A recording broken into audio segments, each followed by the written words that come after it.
Hello there and welcome to episode 75 of Little Big Knits.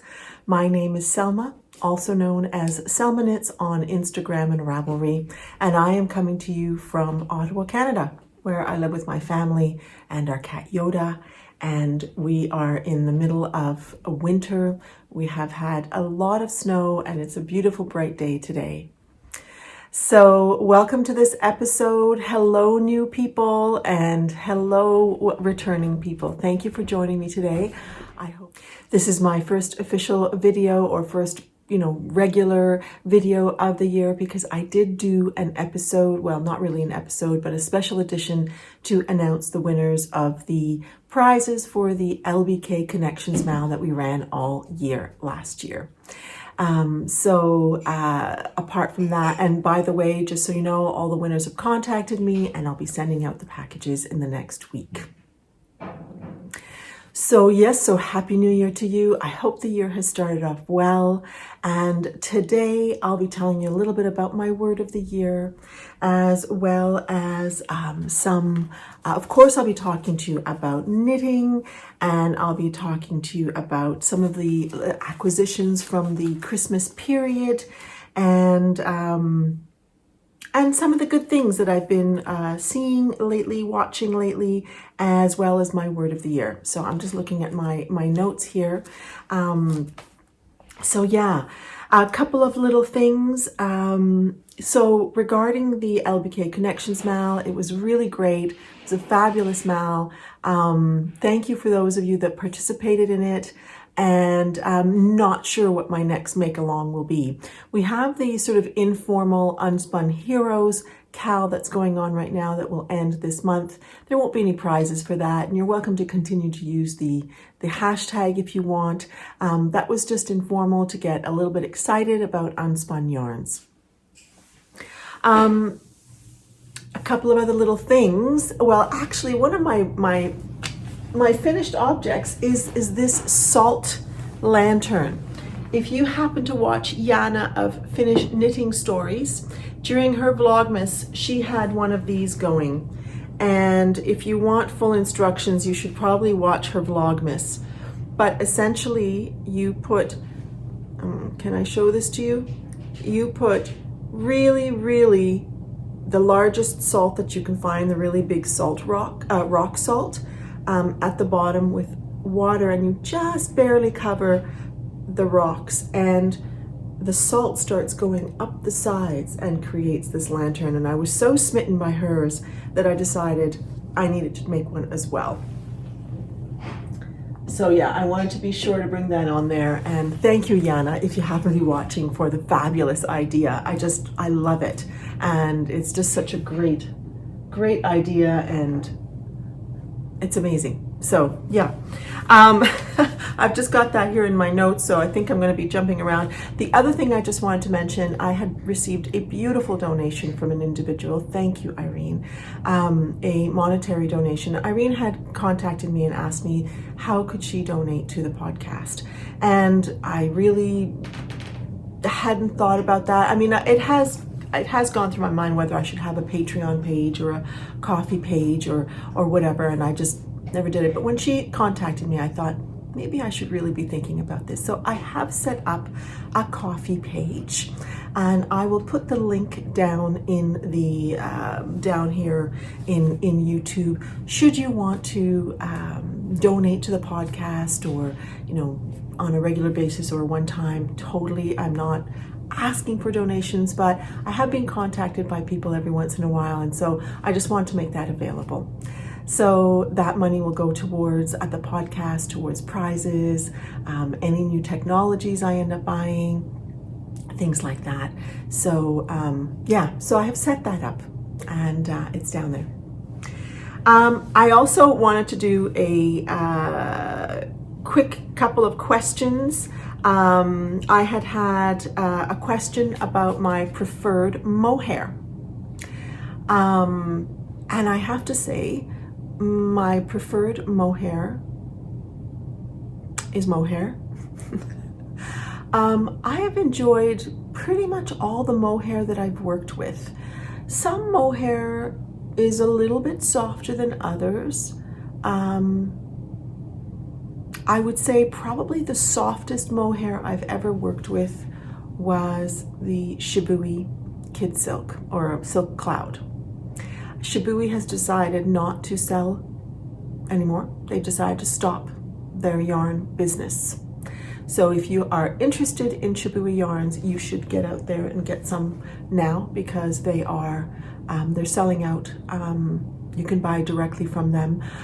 Yarn stores may be having sales or not.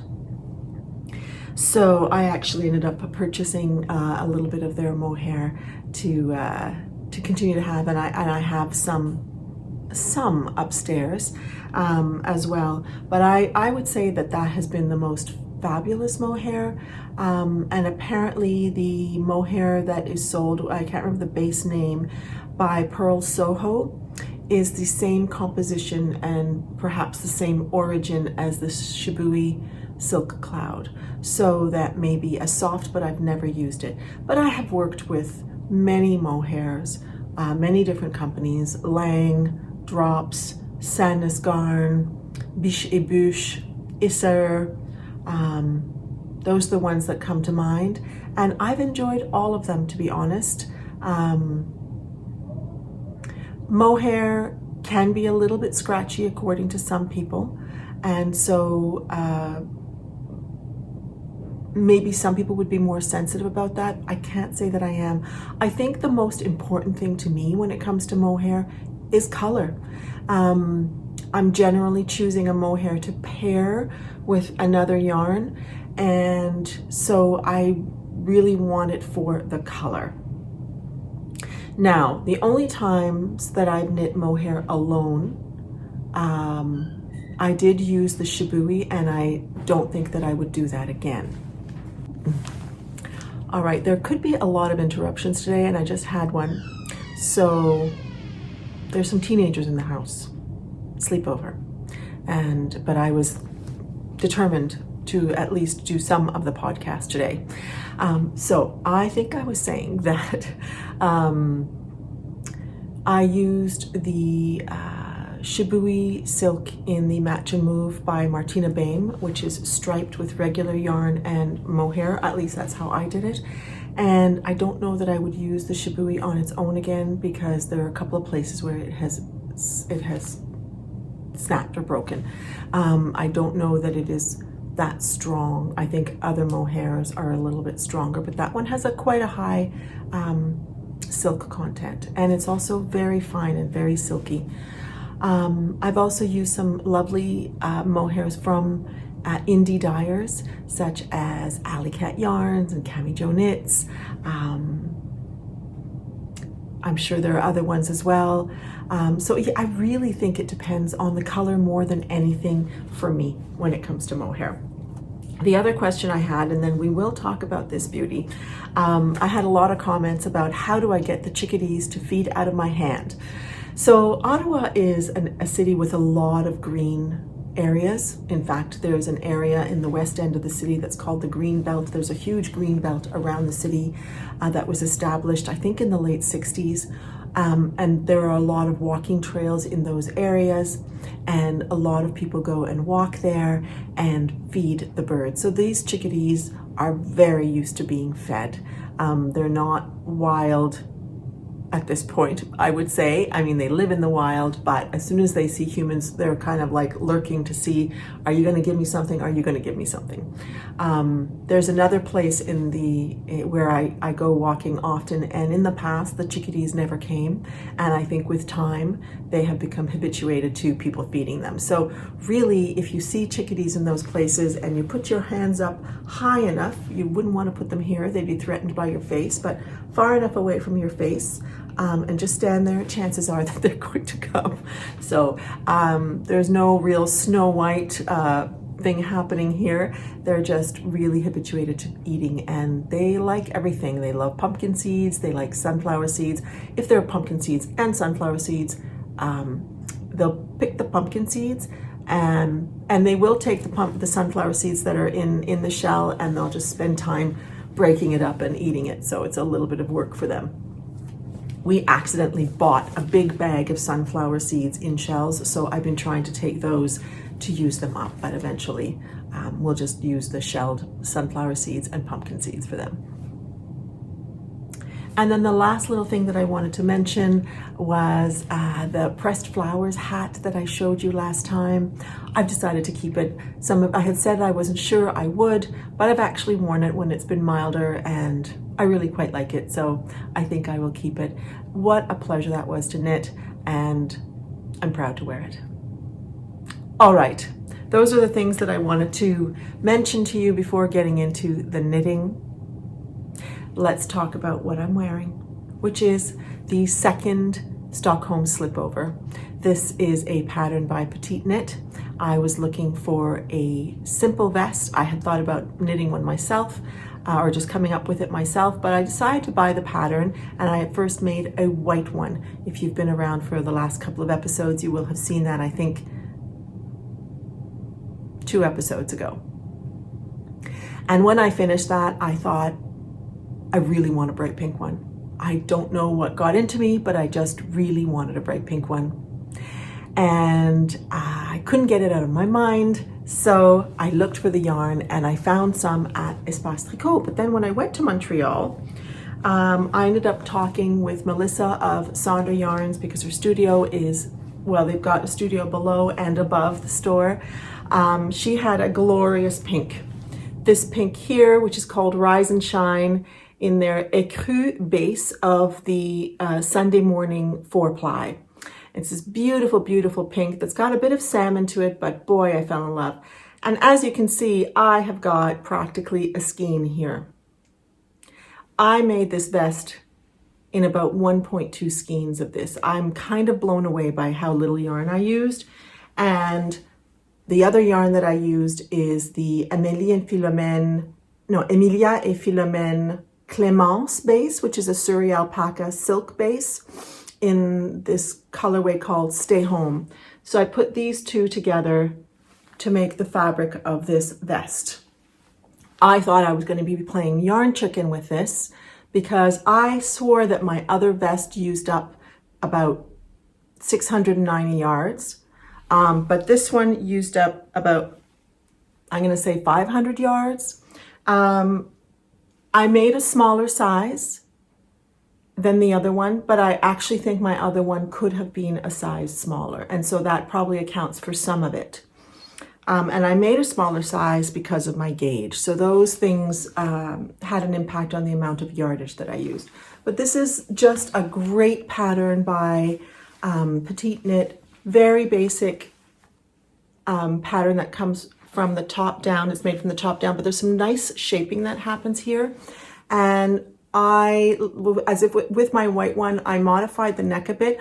Although this one, what I did with the white one was that I did less increases and just did more on the cast on.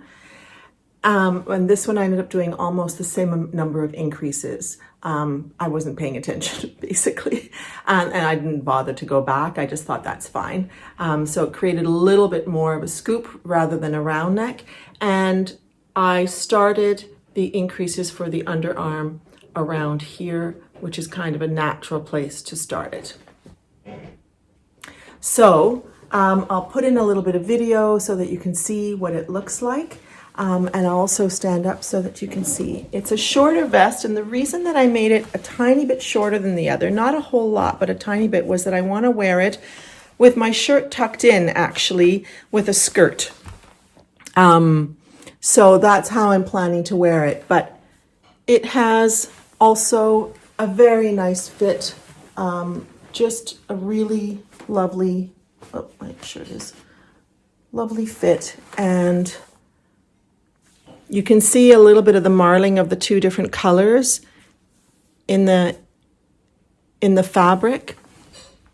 Yeah, I really like it. I've worn it a lot already. It's been a lovely, lovely wear. The fabric, this is my first time working with Surrey, and it creates a really soft and fluffy fabric. Now, I have to say that I'm very happy with how it blocked out. I mean, I didn't block this a lot, but I certainly soaked it and laid it flat afterwards, because while I was knitting it, I felt like the suri was completely erasing the other yarn in the texture. Like all you saw was the suri. You really didn't see the Sunday morning. So I felt bad because I felt like, gosh, I've got this stunning yarn and it's being completely erased by the suri. I do think that even after blocking, I think the suri takes up a little bit more place or more space in the fabric than mohair does. It somehow seems to have a little bit more of a presence than mohair does. And so I'm not sure that I would use it as often as mohair.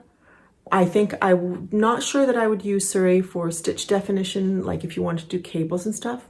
Not 100% sure. I think with mohair, the results would be better. That's my feeling. As I said, my first time working with it, so I can't be 100% sure.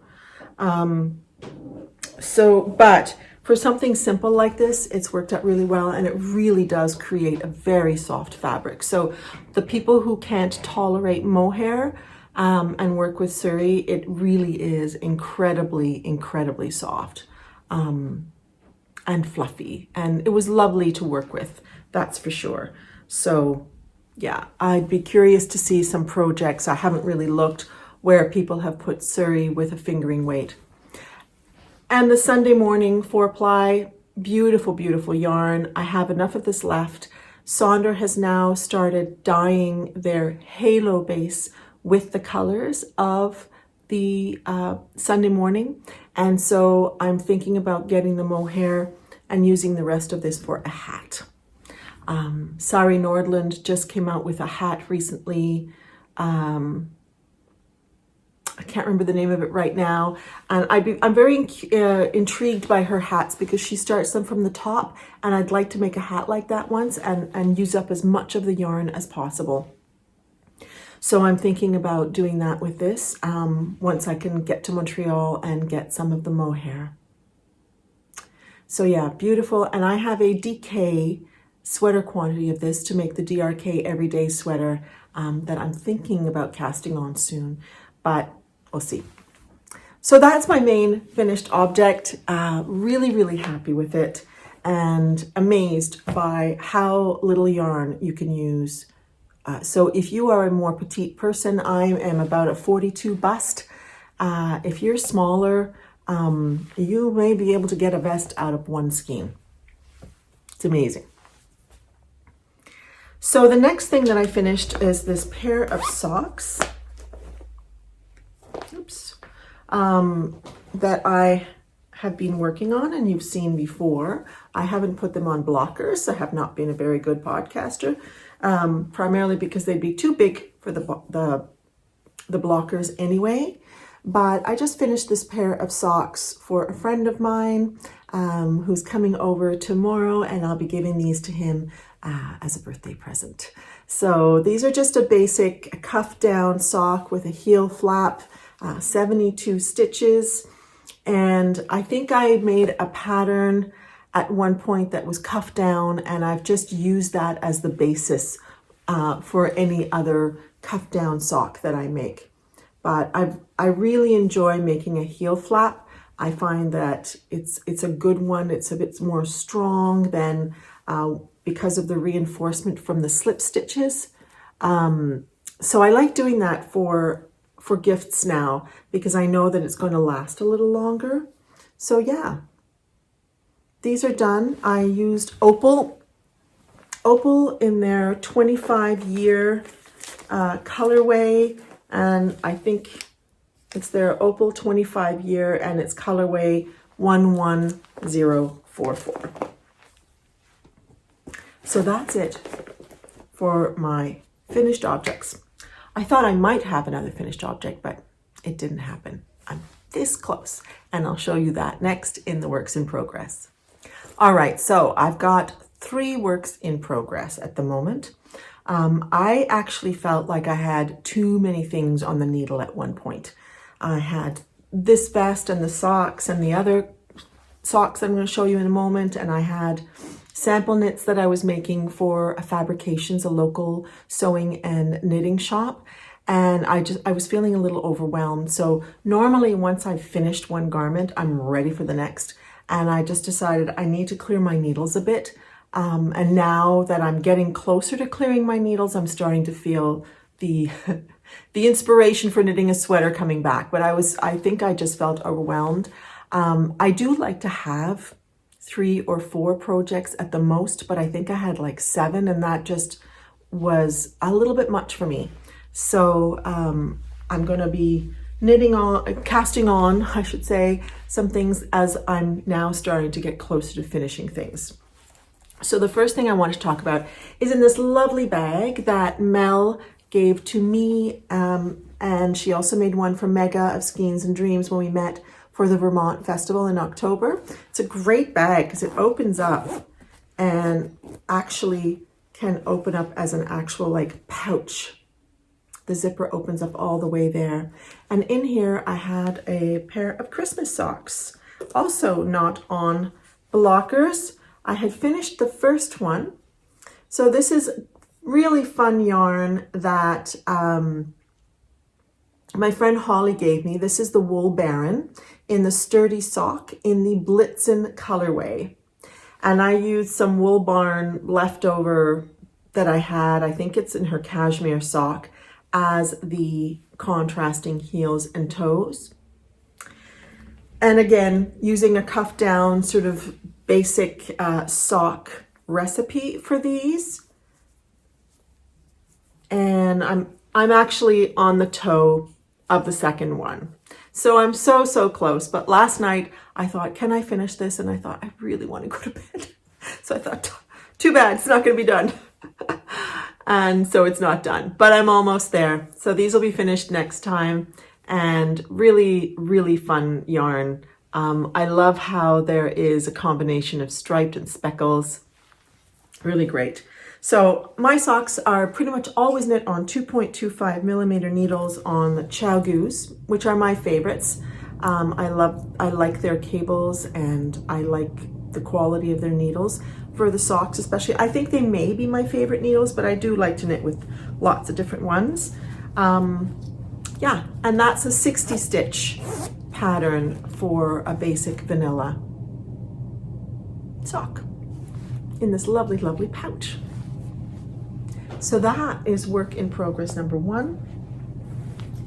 Work in progress number 2 was my Christmas Eve cast on, and I'm knitting on this little by little because I am I've been really trying hard to get this second sample done for the shop. And this is the Dust of Snow. Look at that. Oh, I'm quite in love. I am quite in love. This is the Dust of Snow by Helen Stewart, and this was put out as part of her advent a couple of years ago, I believe. And if you've done or made any of Helen Stewart's patterns, you'll know that they're extremely clearly laid out, really wonderfully laid out. They're row by row, and you can check rows off as you go if you like. Selma still manages to do her own thing and get lost. So I made a little bit of a mistake, which I really don't think is going to matter in the end, and I decided not to pull it back. But you have rotating chevron and lace, and then chevron and lace, but the second set of lace is supposed to be this V rather than this straight up lace, and I ended up doing 2 sections of straight up lace, but I've started alternating now, and I'm just going to let it be. And I'm using yarns from my stash. And what I really liked in her original pattern was that she had colors and then light, and so it sort of waved back and forth between light and colors and then back to light again. So I'm aiming for that as I work through. And they're all yarns that I've had in my stash. This was a mini from Lay Family Yarns. This one here is Hedgerow that I've made socks with. Whale Street Yarns, which was Melissa of Mel Make Stuff, her yarn company a while back. Malabrigo sock. This is an Akara Yarns. This is the Creative Knitter, Fine Fish, and not sure, a mini that my friend Sue gave me. I think it may be from Ginger Twist Studios, and I'm just incorporating some, what's her name now? Oh my gosh, I've had such like a complete brain fart. Julie Esling. There we go. Yeah, and so I'm not even halfway yet because I think I may be on color 10, and there'll be 24. I have made this a little narrower than the original pattern. I've taken, she gives that option of adding or subtracting stitches, and I subtracted one set of stitches to make it a little bit more narrow because I would like to be able to wear it as a big squishy scarf. So I'll be keeping that in mind when blocking it, and that's why I made it a bit narrower. But I'm very, very happy with how this is coming out. It's really wonderful. And I'm holding it with some mohair, which is the Knitting for Olive in the cream colorway. Another mohair that I have worked with more than once, and I very much like, and I'm using the cream. So that is a wonderful work in progress. I'm obviously not doing a stripe a day. I had thought originally that I would, but I thought, no, I'm just gonna work on it here and there, and that's what I've been doing and really enjoying it. And it is in this tartan bag that I had made a few years back with some beautiful fabric that I'd gotten at a flea market. There was a fabric flea market, and it's 100% wool from Scotland, beautiful tartan fabric. So, and then the inside actually was also from the same stand, and it was also beautiful cotton, I believe from Scotland as well, fabric. So I made this bag, which is great, and I had my crochet blanket in here for a while, and then it outgrew it, and I thought this will be a perfect project for it. I've mentioned to you working on samples for Fabrications. I made a hat for them, which I already gave them, and I didn't take any pictures, but I'm now currently working on a project which is in this beautiful bag by Buku. And gosh, I love her bags. This is very sturdy, really wonderful, wonderful bag.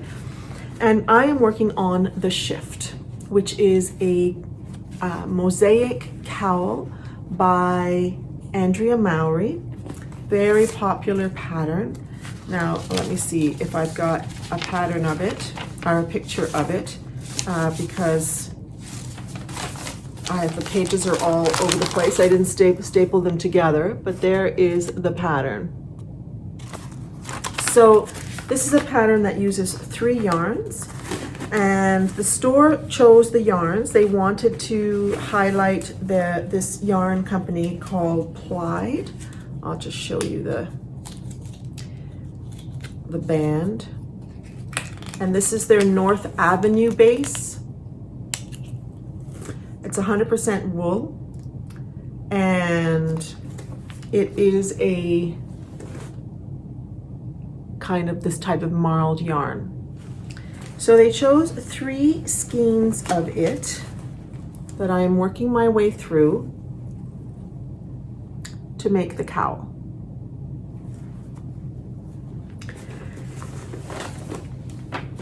And I'll just show it to you. I'm doing quite well. It's going really well. The combination has created a very subtle fabric. Here, unfortunately, I think it's gotten a little muddled. But I'm gonna keep on knitting because I think that in the grand scheme of things, I think it'll be all right.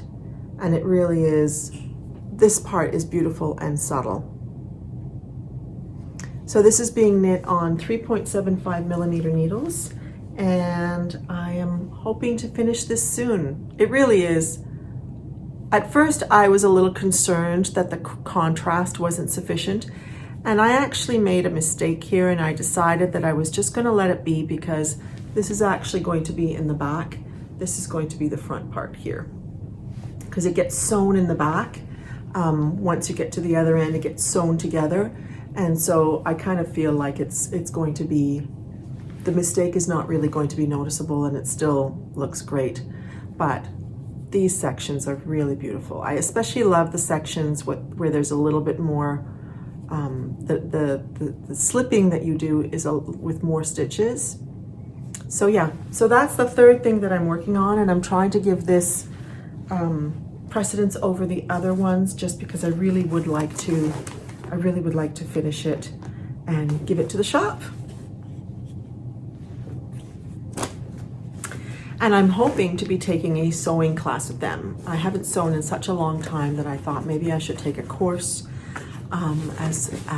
you know, to kind of like refresh my mind around sewing, because I'm actually in the process. I don't have a sewing space, and I've got a bit of a disaster corner in my basement, and I'm hoping to clean up the disaster corner and set up a sewing area and get my sewing mojo back, because I really would like to sew more, but I haven't had a dedicated space, and I think it just gets really difficult when you don't, because it means I have to lug everything up onto the dining table. I have to clear the dining table. So I'm setting myself up a sewing corner and hoping that will help me get my sewing mojo going and making the things that I've really been wanting to make for a while. So that is all the knitting that I have today, but it segues into another question that I received about knitting. And by the way, Bunny Mug is here. You'll recall that I got this from Brown Bunny Pottery at the Vermont Yarn Festival, Fiber Festival, and I didn't know quite what to name him, but I settled on Mr. Stanley Hops. So Stanley is here today with some lovely Tulsi tea in there. So hello Stanley, you want to say hi? All right, I received a question from Rachel in the Little Big Knits group on Ravelry. There is an Ask Away thread, and sometimes I answer the questions there. But sometimes if I think, oh, that's a question that could be interesting to answer on the podcast, I wait until then. So she was asking how I find time to knit, having a full-time job, a family, podcasting here and there. How do I find time to knit? And I thought that was an interesting question, because I think I probably ignore certain things, like my house is often messy, and I just knit. I need to knit. And so I find time wherever I can. If I know that I'm taking somebody to an appointment and I'm going to have to sit in the waiting room, I make sure that I bring a project. And that's one of the reasons I always like to have something simple and small that's easily transportable, like a pair of socks. This one was small enough that once I got to the body, I would take it to a doctor's office if I needed to go to one. I usually knit in the evenings. I don't knit during the day because I'm usually working, unless I happen to be in a training session where I could knit mindlessly on something like a sock, but that doesn't happen very often. If I'm traveling, I knit. In the evenings, I knit. Yeah, even on the weekends, I don't tend to knit during the day because I usually have a lot going on. So I think it's just the way I spend my evenings. I think I'm a relatively fast knitter. I wouldn't say I'm the fastest knitter at all. I'm not really aiming for speed. I just enjoy the process and I enjoy knitting. So I just make sure that I knit. And I try not to have too many projects on the go at the same time, for reasons I explained earlier around just it starts to overwhelm me. But I do tend to focus, and so I think that also helps me get through things. But I really just try to find time to knit. I know some people have knitting in the car.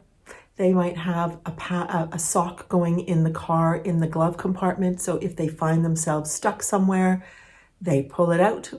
I have not reverted to that, I must say, but I do tend to carry knitting around with me if I know that I'm going to be somewhere. Like, I will actually bring knitting with me to work, even though I never end up knitting at work, but I just think, just in case. So yeah, I think I just look for the opportunities. I think I probably avoid some activities in all honesty. I probably don't have the neatest house. You're seeing this one little segment of my house. I find, yeah, I sometimes think, okay, time to get up and start, organizing things a little bit. But I think I prioritize knitting. If we're watching a movie together, I knit. Last night I was knitting on the shift while we were watching, actually, a Marx Brothers movie. We had a conversation about the Marx Brothers recently, so we got a movie out of the library, and it was A Night in Casablanca, I believe, which was so-so. There was definitely some very funny bits, but I'll knit during that. So yeah, and I think that if I'm knitting on something complicated, it's probably not the thing that I'm going to knit on in front of the television.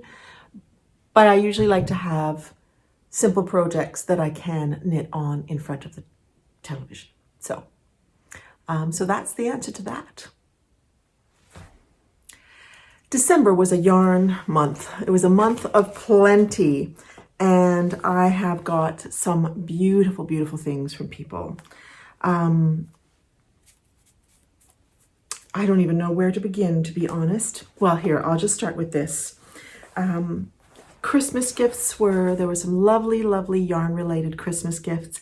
And then I had a couple of purchases as well. And I have decided that I'm going to set myself monthly goals. I started that last year and it was very good, and then it fell apart.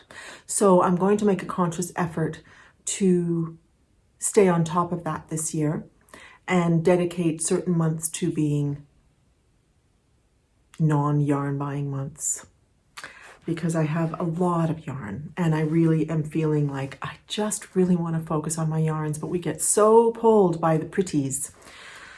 So, and then people give you lovely gifts. So my friends Paul and Antoine went to Amsterdam and they brought me back this beautiful gift, which is Bilum yarn. It is hand dyed in Hungary. Is a one of a kind, and this is 500, is it 500 meters? 500 meters of this very, very earthy, beautiful yarn. I have to figure out what I'm going to do with this. It is a 100% merino. So I'm kind of thinking that a shawl may be in order. So we'll see. I haven't quite decided. I may actually make something for somebody else with this. It's very beautiful and beautifully soft feeling. So really lovely, lovely, lovely souvenir from Amsterdam, from Stephen and Penelope. The next Christmas gift I got was from my lovely friend Kate from the Hawthorne Cottage Craft, which was Biffsugar yarns. And this is a DK weight sock, which I have not done. I've done sports weight, but I have not done DK weight. So I'm very excited. This is really lovely. It's the Miss Havisham sock set. And it's just got beautiful tones in there of some rusts and some yellow. So that will get knit up into a pair of socks sometime soon. And then my friend Crystal gave me this really fun Christmas sock that is Biscotte yarns. It is called Biscotte. And what have they called this? Mon pays c'est l'hiver. Mon pays c'est l'hiver is the colorway, which is my country, it's winter. And that I think is referring to an old French Canadian song. I can't remember the name of the singer, but yeah, that is going to be a really fun striped sock with red and white and speckles of light blue and black. Really, really fun. And last year I had bought myself this one. So I think next winter I may be making these two pairs of Christmas socks. This is by Night Owl Fibers in her Christmas lights, and it's green with white with speckled. So I'm really excited about this. I might have to start these in July. We'll see. But I would really like to make both of these for next Christmas. Yeah, really, really fun. So thank you very much for those gifts, all of you. And then I will continue on with gifts. But my friend Holly gifted me this book, the Sark book by Kate Davies. Now, I must tell you that I had already been planning on probably buying the individual pattern of one of the sweaters in here because I have been in love with it from the moment I saw it. Oh, where did it go? Is it called the Smokey? Maybe it's later on. But there are so many patterns in this book that are just stunning. It's this sweater. I absolutely am in love with that.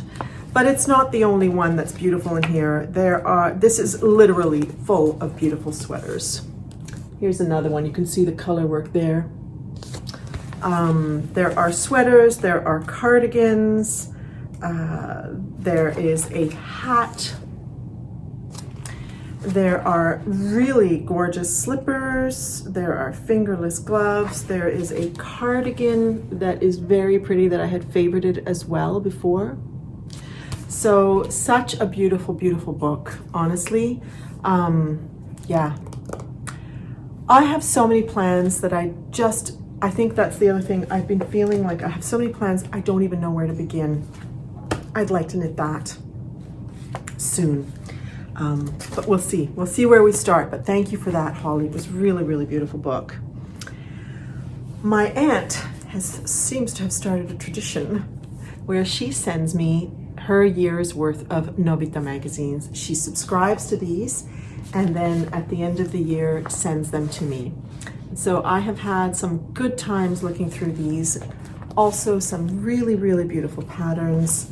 They're all in Finnish. However, I do think that Novita has some patterns on their website in English. So something worth checking out. But I really enjoy, and I still have one from another Novita magazine, a sweater in mind, called the Höhen Feathers by Sari Nordlund that I really want to make. Too many sweaters, too little time. I think that's the takeaway. But yeah, really beautiful patterns. And with that, she sent me a beautiful tatted bookmark that she'd made. Last year, she sent me a key ring with a little tatted bit inside, sort of like a plasticky. It used to be right there. Where did it go? Here we are. So last year, she gave this to me, which is a key ring with that in there, and I actually use it for some of the progress keepers that I have. And this year she has sent me a bookmark. Really beautiful. So thank you for that, Auntie. And those are the gifts that I've received. It was a plentiful, plentiful season, I have to say. I'm really grateful for all the beautiful, beautiful, beautiful things that I've received. I mentioned to you earlier that Shibui was closing their doors, so I got myself 2 sweater quantities that will be paired with something else. So I got this tweed silk cloud. So this is a little different than the silk cloud, which is a mohair and silk base. This one is it's 65% silk and 35% mohair. So the proportions are different, which makes for a sort of more substantial yarn than the mohair primarily, and then a little bit of silk.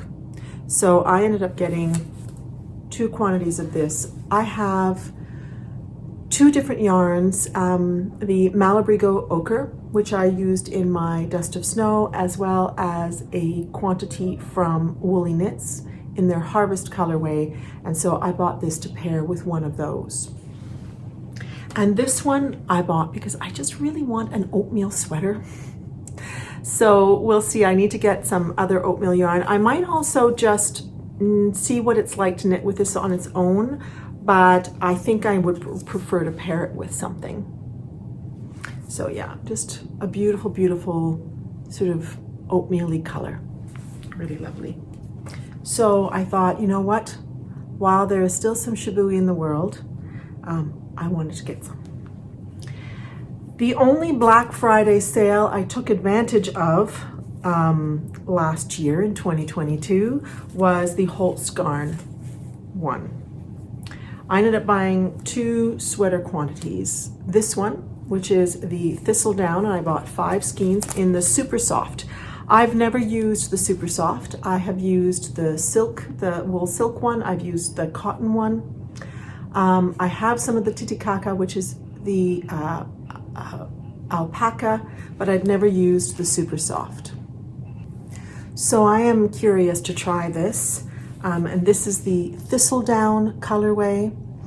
And I can feel already what people are talking about. People have talked about this feeling a little bit ropey when you're knitting with it at first because it still has the spinning oils in it, but that once you wash it, it becomes really soft. I know some people will actually skein this up and wash it before working with it and then cake it up again. I'm not sure, but I would like to make something with this at some point. And when I was thinking about the vest, excuse me, I bought 4 skeins of this pink. This is the Peony colorway. And I bought it, and then I realized, well, first of all, it was going to take a while to arrive, but I also realized it wasn't quite the pink I had in my mind. It's a great pink. It's a great pink, but it wasn't quite what I had in my mind. So that's the thought. I'll look online and see what there is. And when I found this was actually what I had in my head. So I was really happy to be able to materialize that. But yeah, I've got 4 skeins of that. So I'll see, this might actually become a gift for somebody. I haven't quite decided yet, but yeah, that may not stay in my life, but I'm very excited to try the Super Soft and see what it's like. Although I may end up combining it with something else, I'm not sure, but I think this would make a beautiful, beautiful sweater. So we'll see. So those are all the goody things that came into my life. So I thought I would just spend a little moment telling you about my word of the year. Last year my word was, well, my initial word was health. But for me, health meant my physical health, but it also meant my social health, my spiritual health, and connections ended up becoming a big part of that. And I think that was a good word. I created some new groups where people could meet and connect in the knitting world, especially. And I also, my friend and I created a monthly games night group. And so it certainly worked on a social level. In terms of the health part of it and my physical health part rather than social health part, it was a little bit of a strange year. I was sort of had a little bit of a scare around diabetes. And so I had to really take care of myself, and that actually yielded some very good results. And my sort of the scare of being pre-diabetic sort of went back to normal. It was also a bit of a weird year for me. We had a lot of things going on in our family life and our personal lives. And it was a tough year. I'm not going to lie. And it was a year that kind of got the better of me a little bit. It was a year where I felt a little bit downtrodden by my life, and I had a hard time keeping strong. I felt, I have to say that there were times where I just felt like I couldn't handle it all. There was a lot going on. And as the year closed and I really was struggling a little bit, I thought, what do I need, And one day on Instagram, there was one of those posts where there's like, it's full of letters and you're supposed to, the first 4 words that pop out of you are supposed to be your words of the year. And so I did it. And the first words that came out for me, or the first 4 words that came out for me were creation, strength, breakthrough, and gratitude. Now, I spoke to you already about gratitude last time, about doing a gratitude journal. And part of that came from seeing that. And then when I heard on the radio that program that I talked to you about in the last episode, I thought, yeah. And I've been doing the gratitude journal and it's been really great. And I have been setting an intention for myself daily as well. And that's been really good. Like some days are just let it go, let it fly. Some days are let's be committed to doing this thing, or, they're different intentions, but that's been really great. But the word out of those 4 words, creation, strength, breakthrough, and gratitude, that really popped out at me was strength, because I realized I really didn't feel strong. And it was the first time in my life that I haven't felt that way. So strength is my word for the year. And I feel like gratitude is part of that. It's part of becoming, stronger psychologically, spiritually, and perhaps even physically. And I also feel that, working on those things the creation will come if there's a lack of creation. I certainly feel like I don't have a lack of creation, but I really felt like the word strength really popped out at me. And so that is my word for the year. It includes, strength includes perseverance. It includes daring. It includes discipline. So that is my word for the year. So the discipline to do my gratitude journal, to eat well, to be physically active as well, which I already was, and I usually am, and to just build up and get back to a place where I feel fully capable and strong in dealing with things. So yeah, so that is my word of the year, is strength. And I just wanted to end the podcast talking about some fun things or lovely things or enjoyable things that I have seen. First, I went to the National Art Centre here in Ottawa and saw Come From Away around the Christmas time, and that was really, really, really enjoyable. A great sort of Broadway type show about this town, the town of Gander, that welcomed people during the 9/11 crisis when people had to be rerouted. And that was really, really wonderful. I also watched a new series. There's only one season, called Three Pines on Prime.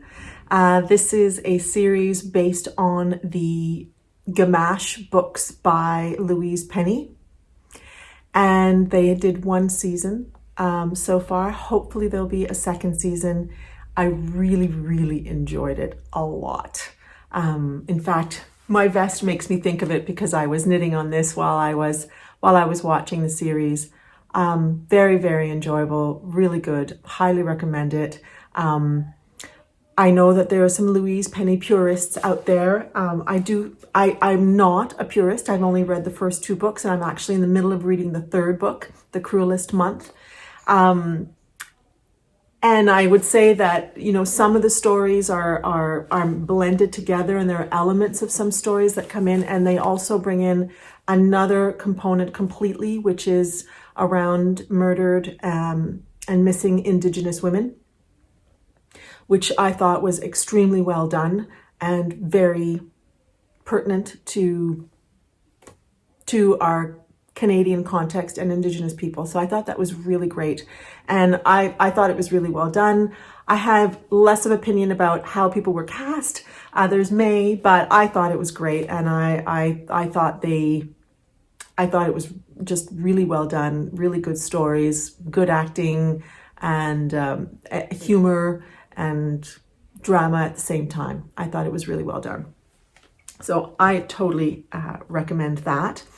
And then I also watched the movie Banshees of Inisherin. I think I pronounced that correctly. With Colin Farrell and Brendan Gleeson, I believe his name is. A story that is a comedy and a tragedy at the same time, that takes place on a small island off of Ireland, I believe. A small town, and about these two men who've had, well, I wouldn't call it a falling out, but one of them has decided he doesn't want to be friends with the other in this very small town. So it's so beautifully shot, first of all, and the costumes are amazing. A lot of knitwear, so I found that very pleasing, but it was a really interesting story. Very thought-provoking. And my friend and I, at the end of it, we were both like, I almost feel like I need to see that again. So I really enjoyed it a lot. I finished the book Hamnet by Maggie O'Farrell, which was also really enjoyable. Takes place in the late 16th century, and it is around William Shakespeare's family, a fictitious story around William Shakespeare's family. And it was really a lovely story, I have to say, and nicely written and very nicely narrated. So it was a pleasure to listen to. And after that, I listened to a very short book called Songs That Shook the World by Chuck D, who is, I believe, a rap artist. And he's talking about songs that were really important to the Black movement in the States. And it was really a lovely listen. It was a bit like a radio show. He would talk about a particular song, why it was important, and then play it. So there was a song about Nelson Mandela, for example, and other ones, a song by Marvin Gaye, and right now I can't think of any of them, but it was a really enjoyable listen and very short. I'm also in the moment listening to another similar type of thing about Eddie Vedder, who's the lead singer of Pearl Jam, and he's talking about, kind of like his own personal history as well as the group's history, and also talking about certain songs and why they came out at certain times. So if you're a Pearl Jam enthusiast, as I am, then that's a great listen as well. And then after my last podcast, and having listened to the author of the Book of Awesome on the radio, and decided to do the gratitude journal, I decided to listen to one of his books. His name is Neil Pasricha. He's I believe from Ontario, actually. And I listened to not the Book of Awesome, but another one of his books called You Are Awesome. And it was a really great listen about dealing with change and failure, and success as well, and just transforming your way of thinking about things. And it was also a very sort of colloquial book. He is the one narrating it, and it was very easy to listen to. It was like having a conversation with somebody, and he is just a pleasure to listen to, and very enthusiastic as he was on the radio show. So that was another book that I listened to. And as I said, I just started The Cruelest Month by Louise Penny, and I'm really enjoying listening to that as well. There's a lot of humor with a couple of the characters, so that is really fun, and we'll see where that one goes. So those are the lovely things that I've started with.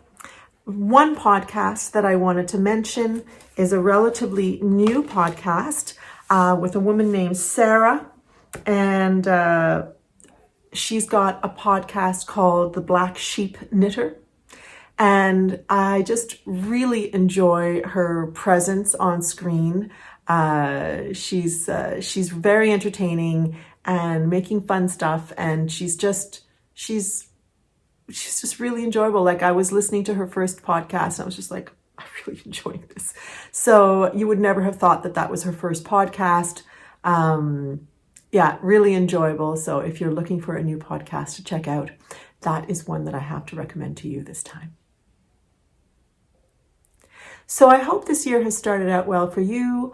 I mentioned to you my word of the year. Do you do any sort of thing like that at all that you try and keep with you through the year? Do you do resolutions? Are there other times of the year where you try to commit to things? Perhaps it's just not your thing. I'm curious. Let me know in the comments below. I'll be leaving you today with some footage from some lovely winter scenes. We've had some lovely walks, so I'll share those with you. And until next time, take care, my friends.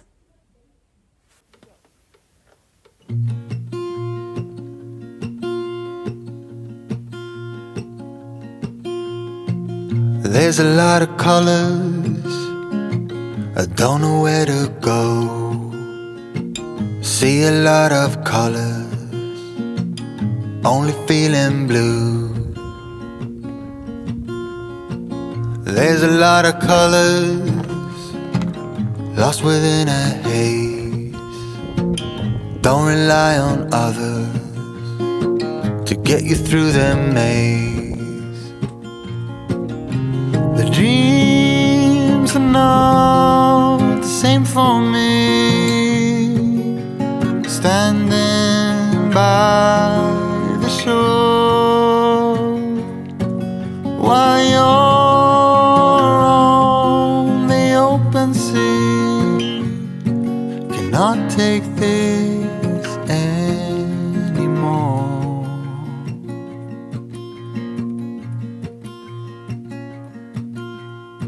There are a lot of voices drowning in the sea. There's too many voices talking back at me. There are a lot of choices waiting to be made. Too many choices making me afraid. Dreams are not the same for me. Standing by the shore while you're on the open sea, cannot take this anymore. The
cares anymore.